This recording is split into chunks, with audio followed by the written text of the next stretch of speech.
Hello ladies and gentlemen, welcome to a voice cast head-to-head where we take a look at two different versions of your favorite anime characters and figure out which one is the best. I'm your host Justin, and with me always is Will. And today we're going to be covering, instead of just characters overall, we're going to be comparing two different versions of the same show. We are going to be comparing Xiaolin Showdown with Xiaolin Chronicles. Will, do you think that we need to introduce what is Xiaolin Showdown? Because this show was relevant over 15 years ago. I think that any younger fans might need a bit of a refresher. Okay. Back when Channel 10, or Kids WB, Xiaolin Showdown was created as a show to not only give a little bit of exposure to Chinese culture, especially talking about like the elements, even though I'll bring it up a little later, and like they got stuff like artifacts and cool stuff.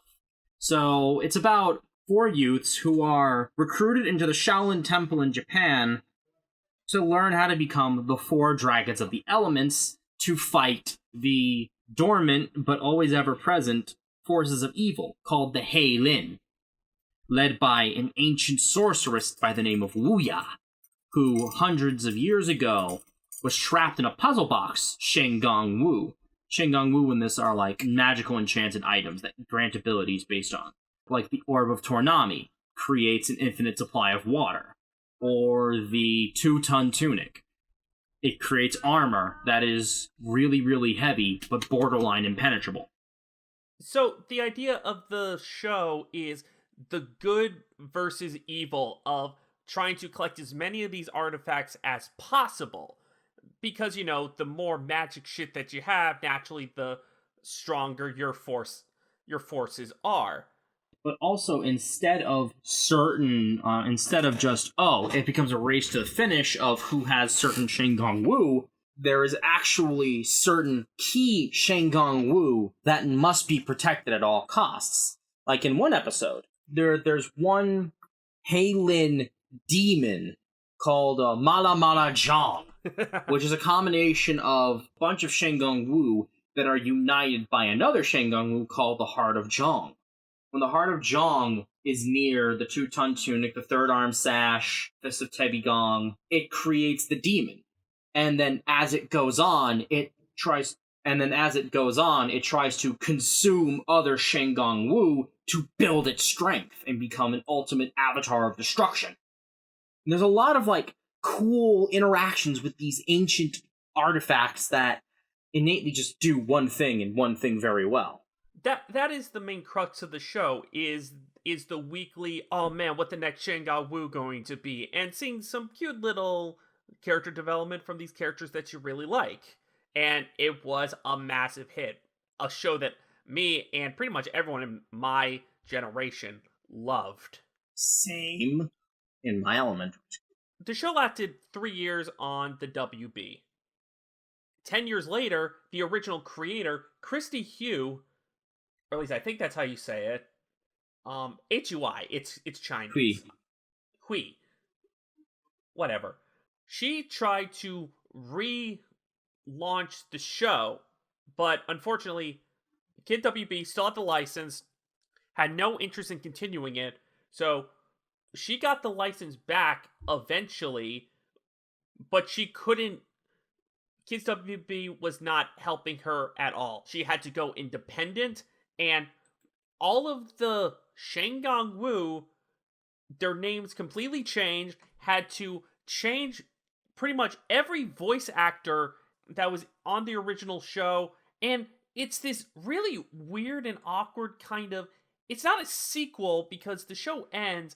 It's like, I've heard it explained in different ways, but really the best way to describe Chronicles in terms of the timeline, it's kind of a parallel universe in a weird sort of way.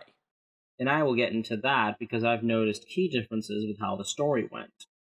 Want me to start off with the first example? Go ahead. By the end of the original run of Xiaolin Showdown, the Dragon of the Wind Raimundo and two of his other Shaolin warriors achieve the highest rank that they can, where they are at level with their master. And then Omi earns his which is the third one, who goes traitorous because a little information about Omi. Omi is You're thinking of Raimundo. Oh, no, I know. But no, Omi is the last one to get honorated. Remember? Oh. I thought that the implication of the last episode, which is Raimundo was the leader and Omi was just like on the same level, but still respected him. No, they gave Omi the honor to be one of them because he earned it by undoing the thing that he created. By escaping Chase Young's grasp and atoning for what he's done. Mind you, he's still the lowest ranking because everyone else has seniority over him. But Omi is a traditionalist. Omi is also a coddled Chinese male who doesn't understand, basic political correctness, gender equality, modern technology. The interaction with him and another character, who is a Brazilian kid by the name of Raimundo Perdosa. Played brilliantly by Tom Kenny.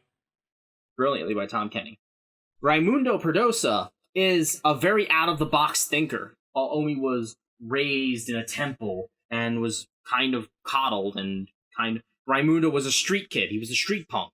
He was also a circus performer. He was working the streets of Brazil, which is an economic wasteland. So when Omi is all spoiled and high on his horse, Raimundo immediately, that rubs him the wrong way, and he does everything in his power to basically dunk on the little bastard. But the little bastard is better at fighting than him. So Raimundo, with his street smarts, can outwit the stupid monk, who's basically an idiot savant when it comes to martial arts moves and timing, like your landing was 0.3 seconds off the mark and shit like that. Yeah, okay. Raimundo is oh hey, this plus this equals this. Wait, that's a thing? Yeah, you didn't know? Or he'll trick people with sleight of hand tricks, or by straight up lying to people. Omi doesn't hold resentment, but because Raimundo is very emotional and very unhinged as compared to the others, when they took their first step to Shaolin Dragons, Raimundo was the last one because he was told no, because you didn't listen to orders and you nearly caused us to die. So, with that being said, Omi decides to be Omi's not spiteful. Well, he learns to be spiteful at times, but he views himself as, oh, Raimundo's under me, which means I am his superior, which means I can coddle him, and I can make him become a new me, because I am his superior. Which, by the way, Omi is voiced by Tara Strong. Shoku Neptune, water! It is a new system I invented, Master Feng. Since only one monk will remain, there is no need to remember all their names. 15, 26, and 23. You may go. Now! I am most stupefied by your fierce ping-pong method of pippying. Pippy. Does not sound like a fearless warrior. How about ping-pong? Number 7, 13, and 21. Please go. Now, thank you for playing ball. Bluntly, Omi's kind of a narcissistic little shit. A narcissistic, misogynistic little prick. Mm-hmm. So perfect role for Tara Strong, but still. But at the start of Xiaolin Chronicles, Raimundo is still the leader of the group, but they're not at the level that they were at the end of Xiaolin Showdown, and they introduce a new character by the name of Ping Pong. Yes, the Chinese kid is named Ping Pong. The dude with the giant bald yellow head is named Ping Pong. Which, by the way, is just a smaller version of Omi. Ping Pong is also voiced by Tara Strong. Why? Respectfully, Master, my official title is Boris Antonio Rolf Jean-Pierre Goury Gong, the fourth. Fantastic! Oh, Brother Omi, I now witness you are true to your reputation. Most intelligent. I must formally introduce myself. Piggy Bubba!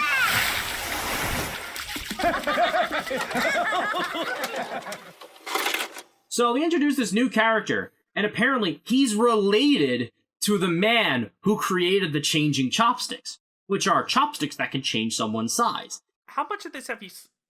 What? Yeah. And in this, and in Xiaolin Chronicles, the changing chopsticks were changed to the morphing chopsticks. Ping Pong is related to the guy who created the morphing chopsticks, but is also faster, stronger, more intelligent, quicker on his feet, and a better master of martial arts than Omi. And as soon as he's accepted into the apprenticeship of them, he soon becomes the leader because he can single-handedly beat all 4 of them at once. Oh, fuck off. Yes.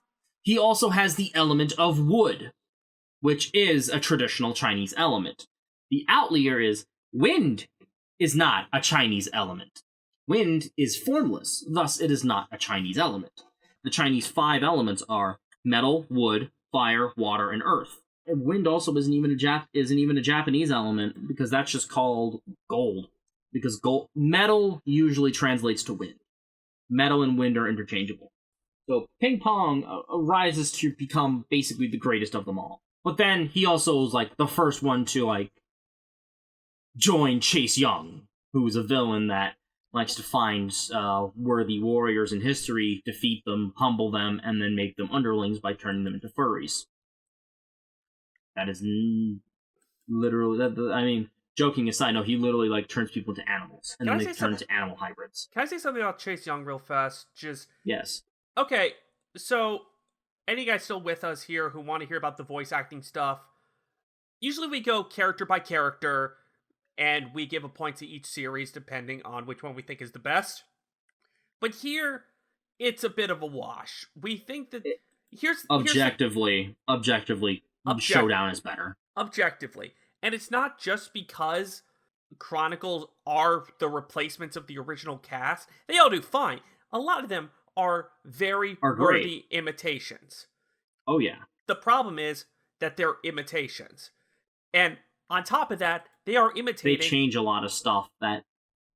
for example, there's a Shingon Wu by the name of the Shroud of Shadows, which turns a person invisible. And it is a light gray on black, sleek, elegant. Oh yeah, it turns into that camo shit. It's called Shroud of Monster Camo, and it's literally a fucking camouflage suit. But not any camouflage, specifically forest camo. Okay, I'll get to that. For no reason. I'll get to that in a sec, but let me just finish my point. So... Or the tongue of Saiping was changed to the tongue of Cherokee. Why would the Chinese mystics understand what a Cherokee is? So, these voice actors in Chronicles are also replacing not only the original cast, but also some of the best voice actors in the business. Oh, yeah. And Tara Strong. No, Tara Strong's not replaced. Well, you know what I mean. Tara Strong is the only one who retains her role. I know, I'm trying to do it. Never, fuck off. I mean... Which really just proves that all the good ones, all the real greats left, and now we're left with Tara Strong, to make room for new greats. Great Lyle Griffin, Tom Kenny, Jeff Bennett, Wayne Knight, and Danny fucking Cooksey. Just a perfect cast. Like Jack Spicer, who is the... Jack Spicer! Boy genius! Who's the first villain of the series. He's kind of he's a robotic genius, has the potential... He's the usual kind of guy. He had the potential of evil, but because of his own ego and cowardice, he just cannot... Flops on his face. Yeah, exactly. And Cooksey is fucking hilarious, because right before... Was Dave the Barbarian before this, or during? After. A little bit after. Cooksey excels at these really eccentric characters. Yeah, these goofy roles, and... He has the funniest scream in animation. Really? You got nothing? All this time I thought you were these amazing Shaolin geniuses. But you're just as lame as I am. Wait, that didn't come out right. Easy. I can fix this. Hey, give me a week tops. Okay, I'll need more than a week. Oh yeah, that's my boys. Shifting gears and kicking rears. You're just saying that because you were getting pasted. Not like my boys. Let's hear it for the automatons who get it on. Raise the roof. Absolutely. And in Xiaolin Chronicles, he's replaced by Eric Bauza. Who does a spot-on imitation of Danny Cooksey, even down to the laugh. Jack wanna rule the world! Jack wants answers! Your turn. Tell me why my world domination timeline is not panned out. And don't hold back. The little ones are coming to get me! A springy? Wuya? As your CEO, Chief Evil Officer, I have something that will help boost team morale. Yes, I can. Stop that! That can is coming out of your next paycheck. With my new management skills, I'm ready for a hostile takeover of the Xiaolin Temple. And what a sweet woo it is! Shroud of Monster Camo! This is the greatest woo since the Monkey Spear! Shroud of Monster Camo! Shroud of Monster Camo!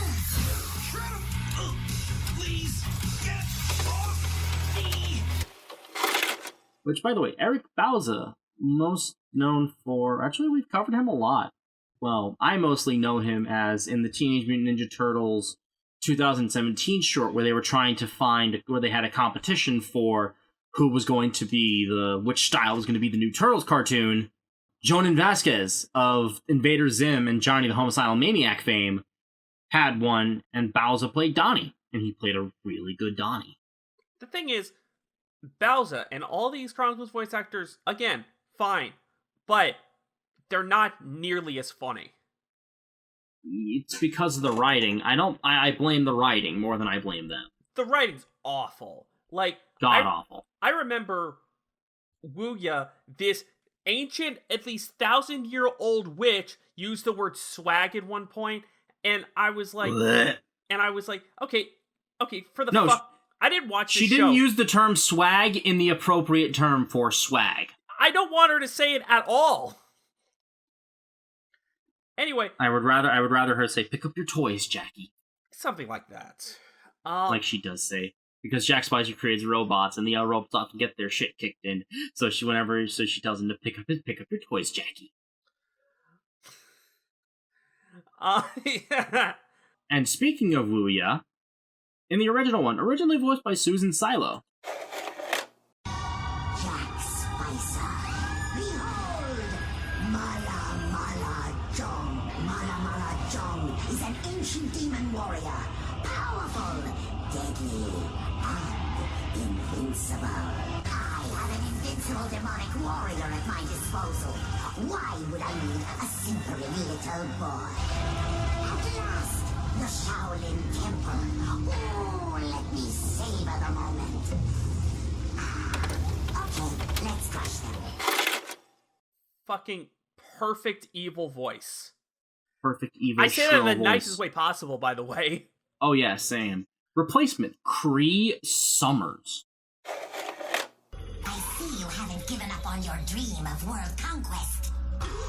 The bubble brain Shen Wu is about to resurface. It'll allow me to go back and forth from this floating capitulum to my glorious physique. I'll need a pair of hands to fetch it. Jack, I'm about to turn you into the evildoer you dreamed to be. You're an embarrassment to evil everywhere. Stop and get me that Shen Wu. Jack, stop fighting like a girl. Yeah! Brilliant, Jack. For once you did something right. Use my monkey spear. Promise not to lose it. Idiot. I want my monkey spear back. Which, there is a slight difference that is slightly enough to make them their own independent. Because they have the general tone, but Cree Summers just has this, the way that she talks. I don't know whether is it the tempo? Is the way she says things? It's the blackness, dude. I mean, if you're just going to be upfront about it. Okay. But, Susan Silo, the original voice, also voiced Sartana of the Dead in El Tigre. And Cree Summers is number 5 from Kids Next Door. Cree Summers puts on a sassier, blacker Wuya, while Susan Silo makes it more shrill Chinese old lady, like one is known to do. Great imitation work, slight difference, terrible writing, and she should not suffer for it. Like, I don't even know what happened with this show, because the original one is timeless. There's no feeling of that there is any age to it. You can watch it at any time and it feels good. Chronicles has random dated shit. Full disclosure, I have not finished the show. I probably got 4 episodes in back in the day. It's not worth it. It's definitely not worth it. I just thought, okay, is the finale any good? I go there and the episode starts and they're like, Jack Spicer now just randomly is really into dancing in this show, which is kind of in character because he's such a egoist. Thank you. So they're just like, yeah, fuck it, let's have a dance bout. So they're like dancing while fighting the robots, which is stupid enough, but Omi fucking references Gangnam Style. Terrible. Straight up. It's not even just a dance. He says it and starts singing the shit. I'm not making this up. I don't doubt it. Why would a Chinese coddled kid know about the Gangnam sector, a section of South Korea or North Korea, wherever it is? Fuck it. Like, in a way, I feel bad because I feel really bad because Christy Hui, the creator, she was 18 when she pitched the show, the original Xiaolin Showdown. Really young, really impressive to do that. Seth MacFarlane doesn't even have that notoriety to it.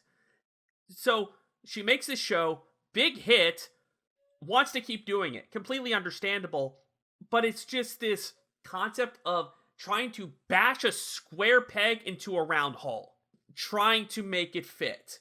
And after looking this stuff up, and the fact that it was out at all after everything that she went through is kind of a miracle. Absolutely. Especially because licensing. But again, it's like, the animation's worse. They switch over to French animation, which I'm not saying that French animation is inherently worse. They stop using Flash animation and go to French animation. They trade an F for an F, which is a big F in the chat. The original was not in Flash, was it? Yes, it was. You're lying to me. No. Oh, Most of those cartoons were in Flash. I gotta look this up. Most of those cartoons were in Flash, my man. Because it's the same thing as Mucha Lucha. Same animation style as Mucha Lucha. Either way. Because those were the heydays of Flash. Because remember, Teen Titans is Flash. Wakfu is Flash. Flash is a great thing to use when used right. And I'm just going to flash on to another comparison. In the original Xiaolin Showdown, and in Chronicles 2, there is a Japanese crime lord by the name of Panda Bubba. In the original Xiaolin Showdown, who's voiced by Kevin Michael Richardson, and holy fuck does he play it perfectly. Then you have his replacement, Eric Bauza, who tries his best, but it's not the same. So, Spicer, from one evil super genius to another, how did you get that, Woo? Nice work. When we first met, I took you for an incompetent boob. Of course. You see, zombie workers are very good at following orders. Sing Zamba! You, steal me some circuit boards from my video games. You, work twice as fast. You, give me your watch. And you, get me a tall, half-calf mochaccino. Light on the phone. With a workforce of slave labor, I will soon control the entire electronic market. Your company.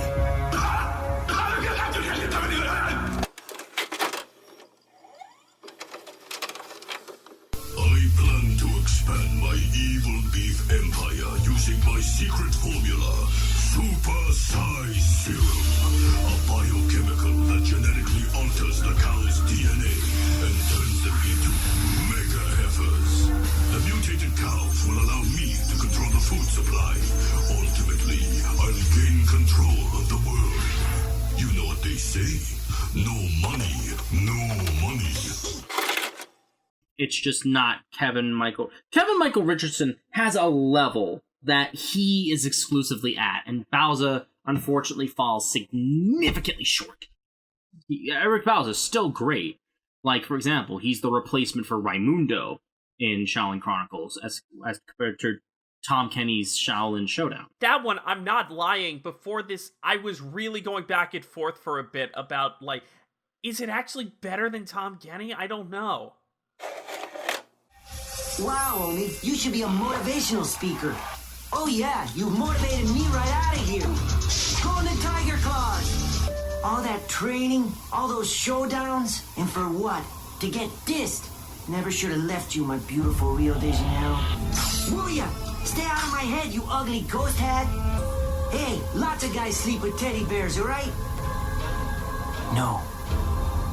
No, I couldn't. Call it soccer, you call it basketball. Fire! Fire! Looks like the chosen one is also the gullible one. Stop with your charming chats. I'm not as gullible as someone I know. Oh, that's too bad. Well, I didn't have the best childhood either. I had to work in a circus. I was forced to dress like a clown while cleaning up after the animals. Part was the laughter while you walked away. I never could get that out of my mind. Or my shoes.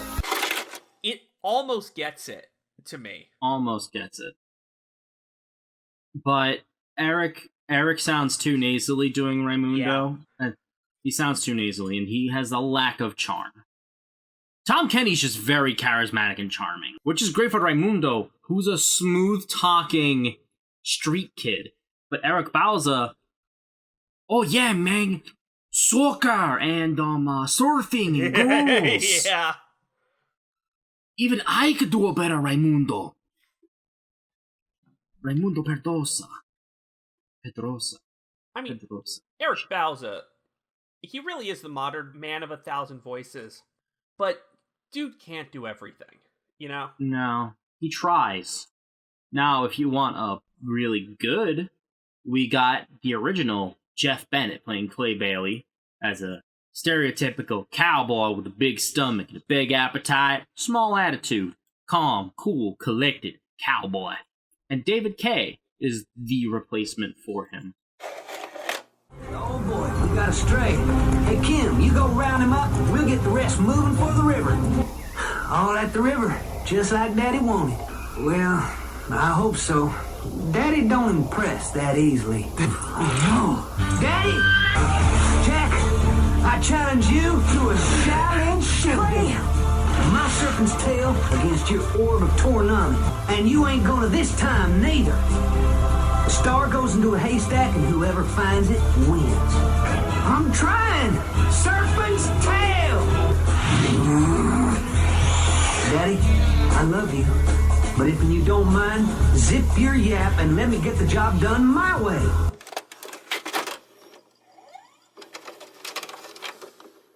Whoa, Nelly! I've never had so many faces so close to my own. Hey, there's got to be some law against street peeping. Look, Molly and I grew up together. It's private. Molly and I always share a connection. She's reminded me to go home for my grandpappy's 100th birthday bash. Hey, you hombres want to join me for a Texas hoedown? This one is actually significantly different from one to the other. It's a more deep southern kind of shindig.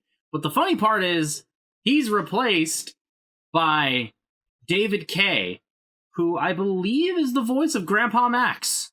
Yeah, the current one. Current voice of Grandpa Max in Ben 10. Most recognizable for me is being Clank from Ratchet and Clank.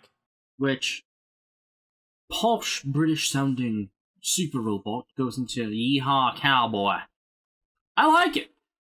Yeah, I actually do too. It's a great differentiation between the two. Yeah, it's a pretty well grounded voice too. It's a stereotype no matter what, but it still is charming. Yeah, exactly. It's very charming still.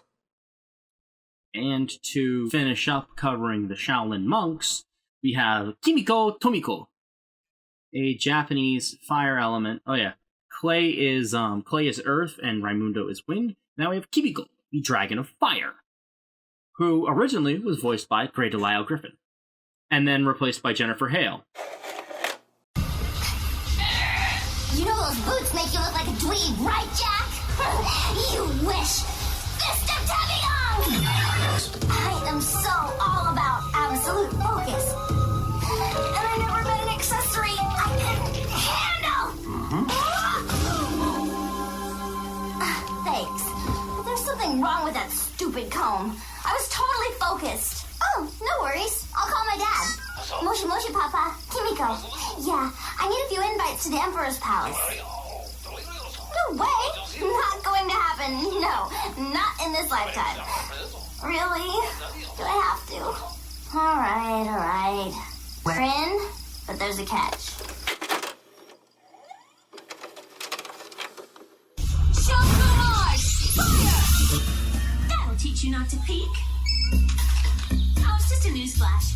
Japan is hit with strange earth tremors. Epicenter identified near city of Oku. Oh no, Dad! You again. Didn't I zap you yesterday and the day before? Never mind for now. I've got a bigger problem to deal with. If there's anyone who I would be happy replacing Grey Delisle Griffin, it definitely would be Jennifer Hale.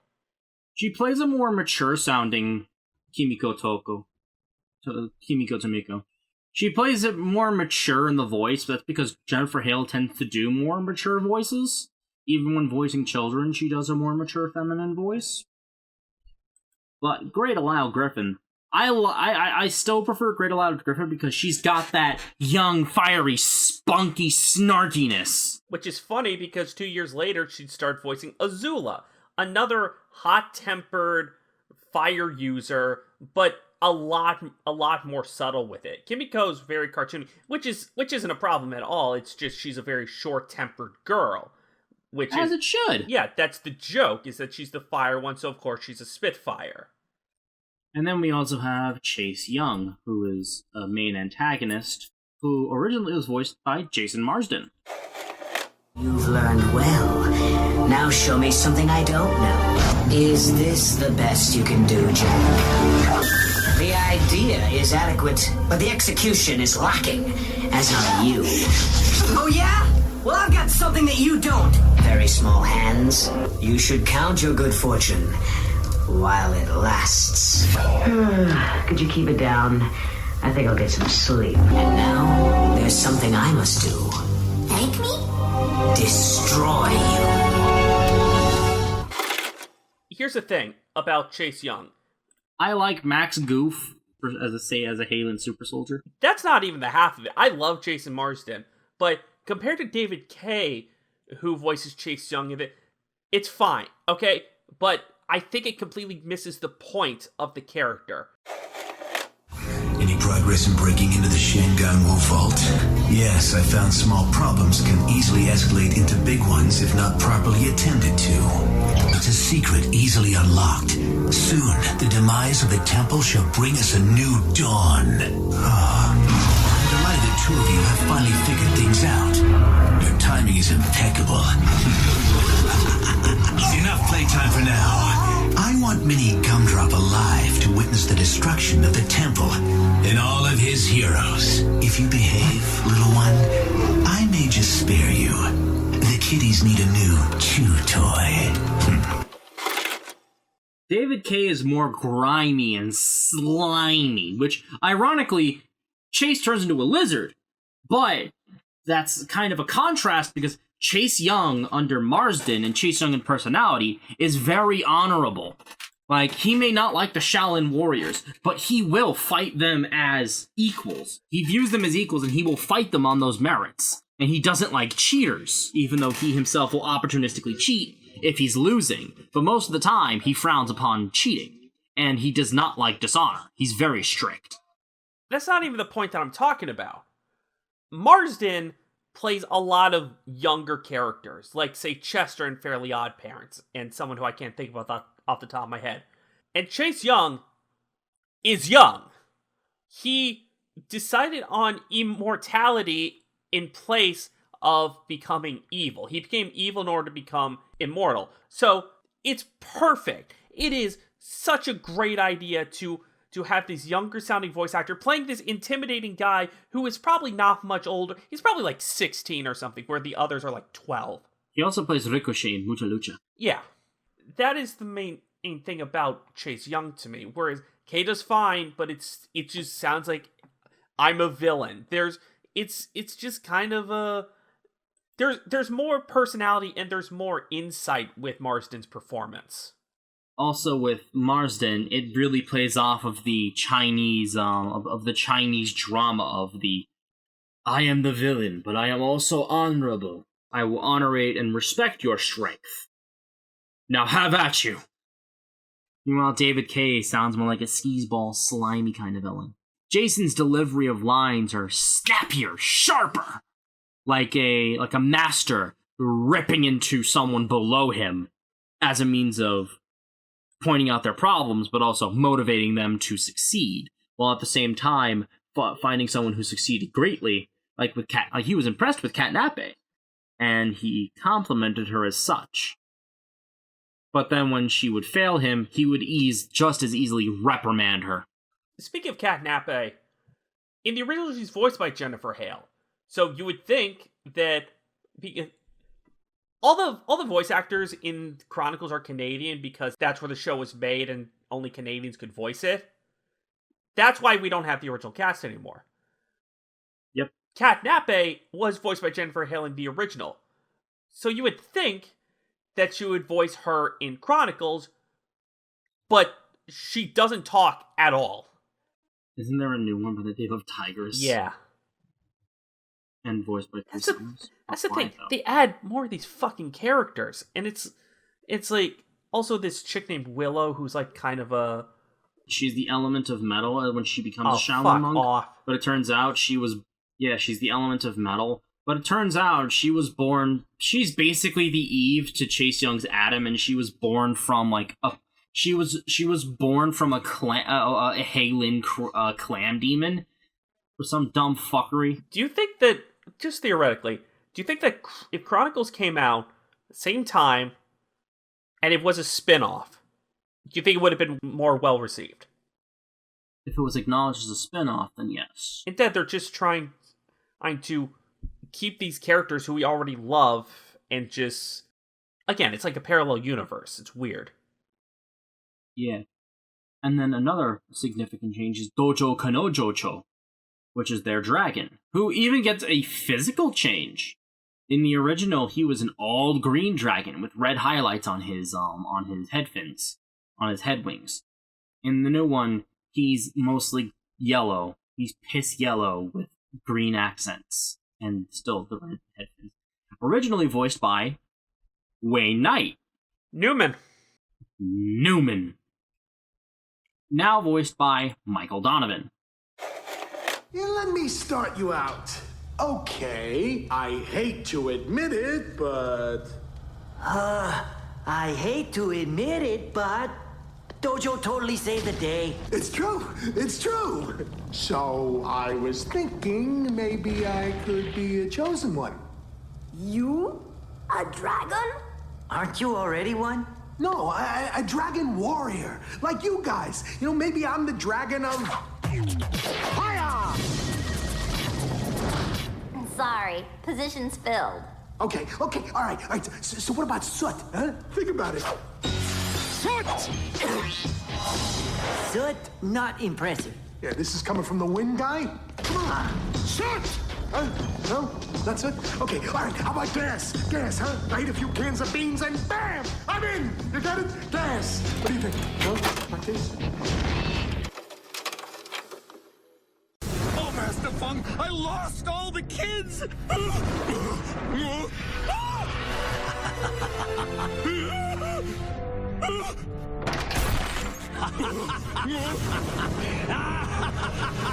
Master Fung! I failed you! I failed as a Shaolin Guardian! Calm, Dojo. Are you seeing me? Oh, is that really you, Puppy Toe? I lost the kids, I lost my lunch, I lost my scales! Dojo, but you are a magical dragon. Instead of you looking for them, they should be looking for you. But how can they find me? Remember in Dragon School, you were always voted the brightest dragon. Yes. Tell me more, Master Feng. And you were voted the most likely to succeed in hotel management. More, Master Feng. And you bake a mean sponge cake. Master Feng, you know why I love you. You always know what to say to me during the darkest times. Surprisingly spot on. Yes, but unfortunately, you can't imitate Wayne Knight. Yeah, again, dude's just funny. The dude He's just funny. He's good on his own. Yeah. I will respect him on that. He is great on his own. He is also El Rey from Mucha Lucha. So he is technically tied to the WB continuation. He's also the magnificent molecule man from Goosebumps, Attack of the Mutant. Get that kid! Oh my god. Evil Emperor Zurg from the Buzz Lightyear cartoon. Mr. Blick from Cat Scratch, if anyone ever remembered that. And most recently, Penguin from the Harley Quinn show. The thing though is that I have no idea why he's yellow in this. I mean, it seemed like Are Green Dragons like copyrighted? I don't know. Even when the show first came out, I was trying to look for legends of green dragons becoming yellow or something. But no, I couldn't find anything. Oh, green dragons are more common dragons. Gold dragons are like are borderline gods, but Dojo is not borderline a god. He's just a normal creature. I think WB only owns the rights to the Shengang Wu itself, so I think it's because Dojo's the mascot, it kind of falls into the same camp in a way. Yes. Anyway, speaking of which, let's talk about those Shengang Wu. So, the ones that did receive a major change were the Monkey Staff, which the Monkey Staff became the Monkey Spear. That one's not so bad. Orb of Tornami became the Orb of Torpedo, which, okay, it's water, but torpedoes are like metal and explosion. Yeah, that one was a dumb one. That one was dumb. Oh, the Woozy Bunny, which was originally replacing the Woozy Shooter, which releases a gas that confuses people. Fist of the Iron Bear, which is the replacement for the Fist of Tebigong. The Sword of Lucida, which replaces the Sword of the Storms. And the Hanabi Star, which is just switched in between Star Hanabi. Are you done? Yes. I don't necessarily have a problem with this. Like I said, licensing was stuck at Warner Brothers. Okay, it kind of screws over fans who remember this shit, but that's not my problem. My problem is that, so the original Shengang Wu, while they are magical and very specific to what they are still objects that were clearly created by a guy 1,000 years ago in China. Like stuff that is believed that, say, like, if a dude made chopsticks out of magic, it was like, okay, that makes sense. A dude made glasses out of it, sure. It got stupid by the end of the show. Like, the cannon blaster is a really stupid idea. But still, I don't know. Did they have cannons 1,000 years ago in China? Yes. Well, there you go. There was still a continuity to have it make sense. In fact, the Chinese were the first ones to develop gunpowder. But here, why would they rename it to the Cannon de Lopez after? Well, why would a Chinese person 1,000 years ago who probably never left China understand who the fuck Lopez is? Yeah, exactly. They named this shit and theme it around stuff that would not have made sense in China. Like you said before, the Shroud of Monster camo. Why the hell would an ancient 1,000-year-old magic device from China have anything to do with camouflage? Well, modern day military camo instead of a sleek shroud that hides you in the shadows. That could have easily been, like, it could have been replaced with the cloak, the shade cloak, or something like that. Or, for example, the Medusa comb in replacement for the Tangle Web comb. Why would a Chinese monk and spiritualist know what a fucking Medusa is? Yeah, like Greek shit. Or, what the fuck is a torpedo? Torpedoes weren't invented until, like, the 1900s. Did you ever see the leaked test footage for Xiaolin Chronicles? No. this was like a good few years before Chronicles actually did come out, but it was something that was leaked online where it was Omi fighting in a desert for something, and Jack was there.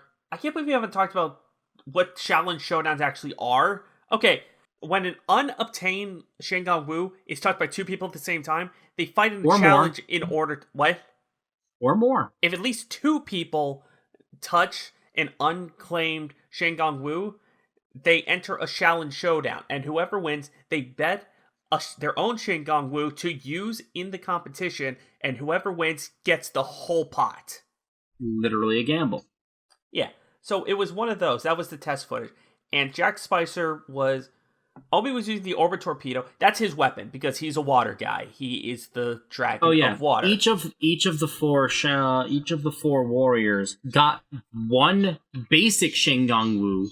Well, they can really interchange it between them. Like, Kimiko could use the Orb of Tornami to create a steam. Yeah, they could use any of them, but they've mastered these one particular ones for each of them.